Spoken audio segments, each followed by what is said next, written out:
Hey, Joe Brunsman here, and tonight we're going to be talking about a slightly different topic. Now, normally I really just speak on cyber insurance and various cybersecurity laws, but being a particular fan of the Supreme Court, I have been known to read their opinions in their entirety. I thought I'd provide this, especially considering that the political rhetoric has now been turned up to 11 and everyone's freaking out. And so I wanted to provide everybody just a quick guide on how to intelligently argue about the Supreme Court, hopefully without being political. Now, obviously, the first rule of politics is that it is verboten in the workplace. But if you do in your personal life kind of get into this position where you're discussing the Supreme Court, hopefully this provides you kind of a little deeper understanding of maybe why people may not really know what they're talking about, or where those particular opinions could come from, or hey, maybe this presentation will actually change your opinion. With that, I'm going to do my best to be unbiased with this. I'm not going to tell you which side of the position I'm on, but let's go ahead and jump through it. All right, before we begin, you really got to understand the three branches of government. Obviously, this is like schoolhouse rock stuff, but shocking how many people don't really know this.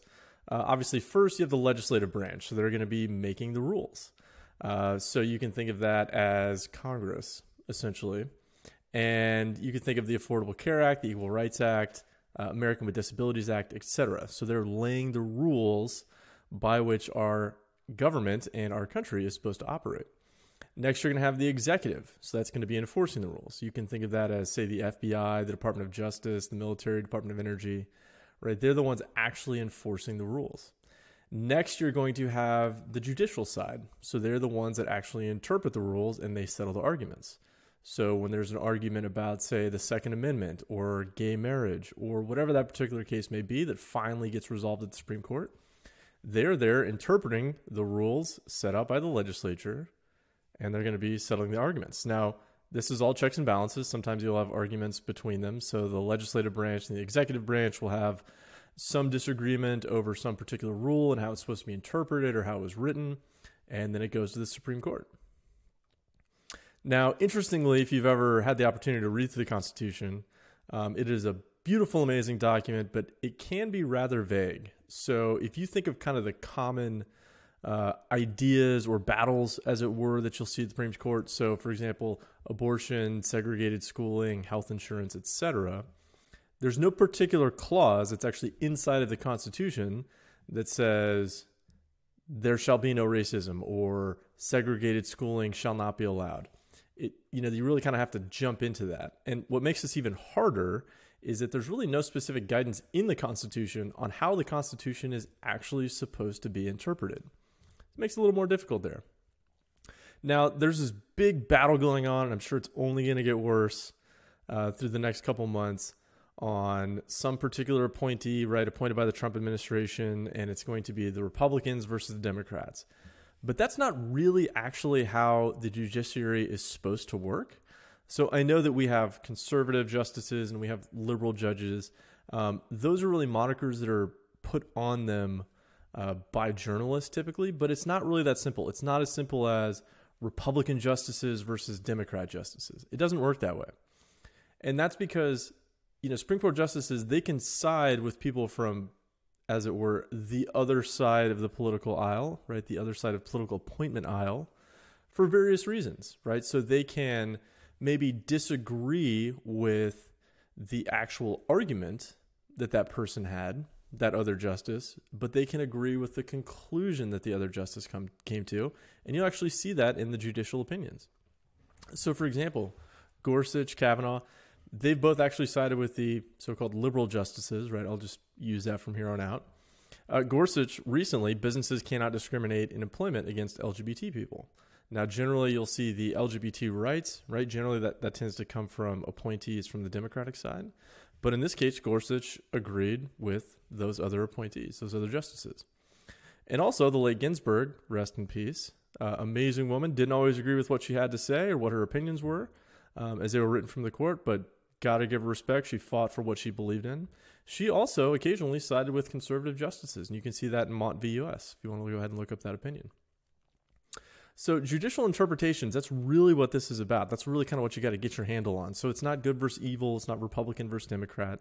It really just comes down to what is their judicial interpretation? And there's really two major schools of thought here. There's originalism and textualism versus the living Constitution. And by the way, this is like a 30,000 foot view. Obviously, you can really dive deep into this, but I'm trying to make this a short video for everybody. And it's late at night, and my wife wants me to get home. So let's talk about originalism and textualism. All right, so what is originalism? All right, originalism. It's a constitutional interpretation, and it's based on the understanding of the authors or the people when it was written, or at least that's what they tried to do. So in other words, it's, hey, what did these people mean when they actually wrote this law or this rule? What were they actually trying to get at? And here's a great example of that, a great hypothetical example. So let's say hypothetically the state of Oklahoma had written a law back in 1850. And it said that no one can be gay on the steps of the courthouse on Sunday. Now, obviously the language evolves. And so, if we read that rule right now, and we'd say, well, obviously that's atrocious. Like, what do you mean that someone can't be gay on the steps of the courthouse? Well, when that rule was originally written, right, the word gay essentially meant happy or ecstatic. So in that particular case, right, an originalist would say, okay, well, I'm looking at this rule as it was written, and the purpose of the rule was they didn't want parties on the courthouse steps on Sunday or the state house steps on Sunday, right? They weren't necessarily saying, right, that nobody who is gay, as we understand it today, couldn't be on those steps. So that's just kind of a brief example for you. Next, there's obviously textualism. That really gets into kind of like statutory to the law interpretations. And that's just based on the ordinary meaning of the text as it was written. So in other words, what would that, just objective, reasonable person think that this law means as it is written? And why would they say that's important? Well, it's because if the common man is ruled by the common law, well, then the common man should understand, or at least be able to reasonably understand, what that law actually means. Now, obviously, there's pros and cons to this, so let's go through the pros. So it attempts to remove personal opinions and political opinions as well. So they're trying to remove themselves from, hey, this is what I think the law should mean, to what did the law actually say as it was written, right? How can we interpret it from what it was supposed to mean, that original meaning, hence originalism, when it was actually drafted? It also tends to be very predictable and non-arbitrary, so there's not big swings in how an originalist or textualist would actually make a ruling on something. So that's quite nice. And it at least attempts to limit judicial overreach. So for example, if you have, a majority liberal Congress writing rules, and then you have a very conservative appointment or conservative appointee as a judge, the idea is that the conservative judge is not going to then impose his political or personal beliefs when he's trying to interpret what that law actually means. He's trying to go back and say, okay, what was the meaning of this law? What's just a common rational understanding of what this is supposed to be? Obviously, there's cons to this. Really, I'd say that the biggest con to this is when you start getting into very old laws, it's very hard to actually figure out who held the original view. So let's just look at the Constitution. What did those laws actually mean as they were written? It's, history is a fluid, dynamic idea. It's not necessarily just rote facts. So that can make it somewhat challenging.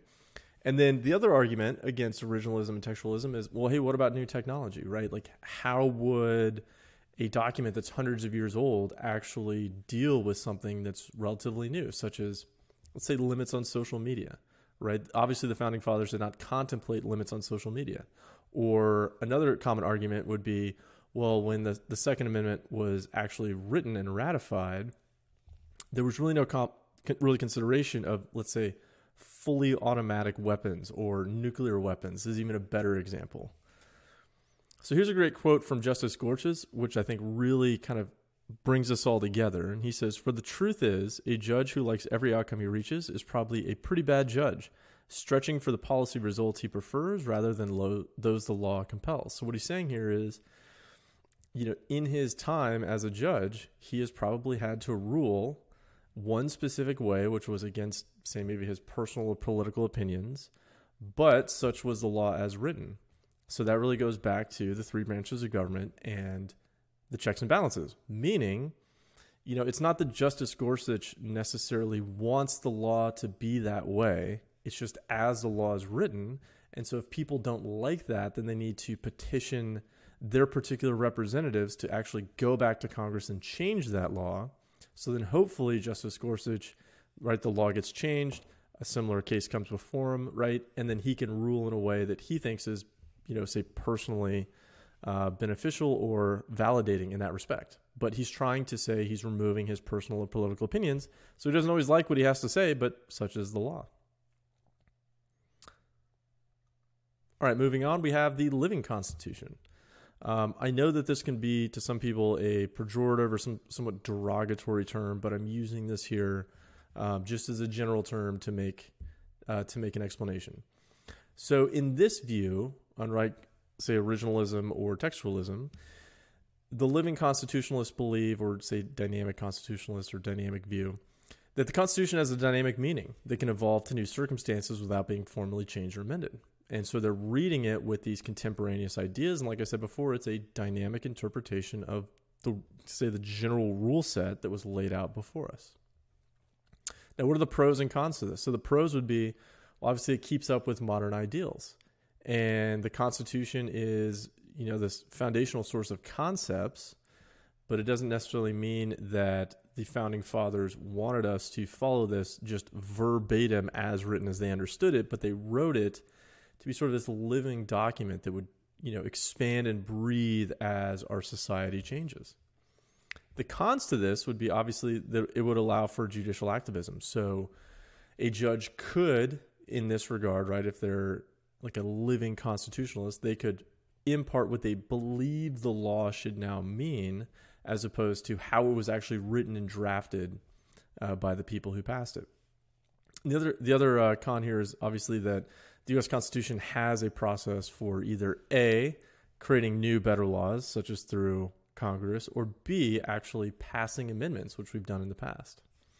This right here is kind of a summation quote from Justice Oliver Wendell Holmes, a very famous judge, Supreme Court Justice, and he said, "Provisions of the Constitution of the United States are not mathematical formulas having their essence in their form, but are organic living institutions transplanted from English soil. Their significance is not to be gathered simply from their words in a dictionary, but by considering their origin and the line of their growth." So here's an interesting question. Can you revoke citizenship as a punishment? Well, this is actually a court case that came up in the 1900s, and it really circled around the Eighth Amendment. So the Eighth Amendment says, "Excessive bail shall not be required, nor excessive fines imposed, nor cruel and unusual punishment inflicted." Nowhere in there does it say anything about revoking citizenship. So the question that actually came before the court had to deal with this case right here, Trop v. Dulles. And you'll see here, the words of the Eighth Amendment are not precise and that their scope is not static. The amendment must draw its meaning from the evolving standards of decency that mark the progress of a maturing society. That quote is actually often used in, say, death penalty cases, right?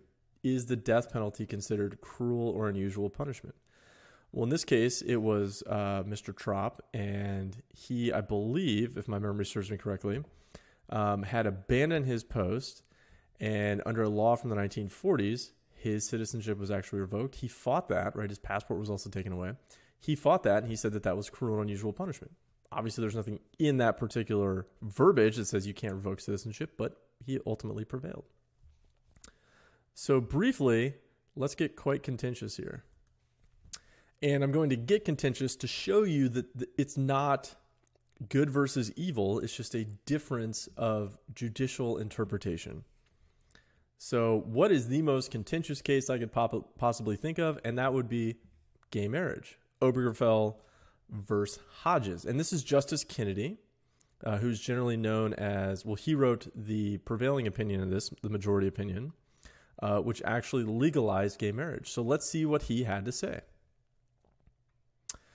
The dynamic view of our constitutional system is that individuals need not await legislative action before asserting a fundamental right. So here, once again, we're getting back to that difference between the originalists versus, say, the living document or the living constitutionalists. The nation's courts are open to injured individuals who come to them to vindicate their own direct personal stake in our basic charter. An individual can invoke a right to constitutional protection when he or she is harmed, even if the broader public disagrees, and even if the legislature refuses to act. The idea of the Constitution, quote, was to withdraw certain subjects from the vicissitudes of political controversy, to place them beyond the reach of majorities and officials, and to establish them as legal principles to be applied by the courts. This is why fundamental rights may not be submitted to a vote. They depend on the outcome of no elections. It is of no moment whether advocates of same-sex marriage now enjoy or lack momentum in the democratic process. The issue before the court here is the legal question whether the Constitution protects the right of same-sex couples to marry. And obviously, right, we now have same-sex marriages legal in the United States. Obviously, they prevailed. So there's really nothing in that opinion, right, whether you believe in gay marriage or not, whether you believe it should be illegal or not, there's really nothing in that opinion that, necessarily, strikes me, hopefully not you, as, evil or conniving or, trying to undermine society. It's just a different judicial opinion. It's just how he approached that problem and what judicial interpretatory framework he placed upon that. So now let's look at Justice Thomas, who is known as very much the originalist. And here's what he had to say. But this court is not a legislature. So once again, going back to the three branches of government, the checks and balances. Whether same-sex marriage is a good idea should be of no concern to us. Under the Constitution, judges have power to say what the law is, not what it should be. Although the policy arguments for extending marriage to same-sex couples may be compelling, the legal arguments for requiring such an extension are not. The people of a state are free to expand marriage to include same-sex couples or to retain the historic definition. Many people will rejoice at this decision, and I begrudge them none their celebration. But for those who believe in a government of laws, not of man, the majority's approach is deeply disheartening. Supporters of same-sex marriage have achieved considerable success persuading their fellow citizens, through the democratic process, to adopt their view. That ends today. 5 justices have closed the debate and enacted their own vision of marriage as a matter of constitutional law. Stealing this issue from the people will, for many, cast a cloud over same-sex marriage, making a dramatic social change that much more difficult to accept. Understand well what this dissent is about. It is not about whether, in my judgment, the institution of marriage should be changed to include same-sex couples. So once again, he's essentially stating here as a deep originalist, he's saying, hey, it's not my opinion. That's not important. That's not why I'm a Supreme Court justice. Going back, it is instead about whether, in our democratic republic, that decision should rest with the people acting through their elected representatives or with 5 lawyers who happen to hold commissions authorizing them to resolve legal disputes according to law. The Constitution leaves no doubt about this answer. Now, obviously, Justice Thomas was in the minority opinion. So with that, you can see that was obviously a very emotional topic for a lot of people, right? There was a lot politically going on at that time. There was, obviously people protesting. There was all sorts going on outside the Supreme Court. But I think too often we, assume that someone that we disagree with is necessarily evil or they're dumb or they're stupid, when really it just comes down to, okay, what is that a judicial interpretation, right? So instead of, say lashing out at somebody or just, throwing all sorts of insults their way, I think probably a better thing to do is say, okay, well, what is your judicial framework, right? How do you look at this? And I've actually gone through this with a number of people, and people on one side of the aisle or other, in many instances, have actually changed their mind. And they said, hey, you know what? I actually think that, say, option A probably makes more sense than option B, right? And so instead of saying Republican versus Democrat, good versus evil, it's, well, hey, are you a fan of originalism or are you a fan of a living document? Let's talk about the pros and the cons, and maybe you can explain why you believe a certain way or not, and then they can hopefully explain why they believe a certain way or not. And so that way it really takes, a lot of, I'd say, the vinegar out of the conversation. And with that, I would just leave you with this. Justice Ginsburg and Justice Scalia, right? Obviously, both since have passed.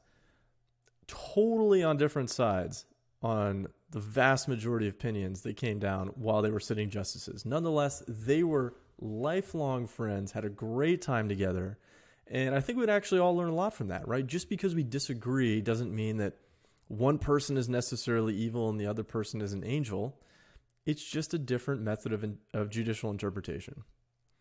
All right, with that, as I said before, I normally talk about cyber insurance and cybersecurity law. If you're super interested, you can download my 500-page PDF here for free, or you can buy it on Amazon. And in the words of Bill and Ted, be excellent to each other.